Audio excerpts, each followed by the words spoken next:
வணக்கம், welcome to Avanti vlog. இன்றைக்கி ஒரு ஆம்லேட் வீடியோ பார்க்கலாம். ஆம்லேட்டுக்கு எப்போதும் நீங்கள் பெரிய வெங்காயம் சேர்த்துக்காமல் இதுமாரி சின்ன வெங்காயத்தை பொடிசாக நறுக்கி சேர்த்துக்கோங்க. இதில் இப்போ நான் ஒரே ஒரு நாட்டுக்கோழி முட்டை மட்டும் உடச்சிட்ருக்கேன். பையனுக்கு லஞ்ச் பாக்ஸ் வைக்கிறதுக்காக ஒரே ஒரு நாட்டுக்கோழி முட்டை போதும், அதனால் அப்படி சேர்த்துருக்கேன். உப்பு கொஞ்சோண்டு சேர்த்துக்கோங்க, தேவையான அளவு. கொஞ்சோண்டு மிளகாய்த்தூள், வீட்டுக்கு குழம்பு வைப்போம்ல அந்த தனி மிளகாய்த்தூள் மட்டும் போதும். வேறு எந்த மசாலாவும் சேர்க்கணுன்னு தேவையில்லை. இப்படி செஞ்சாலே போதும், ஆம்லேட் நல்லா டேஸ்ட்டாக இருக்கும்.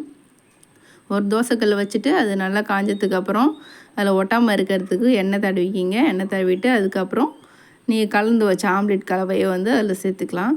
சேர்த்துக்கிட்டு கொஞ்சம் நேரம் வேக விட்டதுக்கப்புறம் திருப்பி போட்டு எடுத்திங்கன்னா சுவையான ஆம்லேட் ரெடி ஆகிடும். ஆம்லேட் எப்போதும் ரொம்ப மெல்சாக ஊற்றாமல் இது மாதிரி மொத்தமாக ஊற்றுனீங்கன்னா கொஞ்சம் திருப்புறதுக்கு ஈஸியாக இருக்கும்.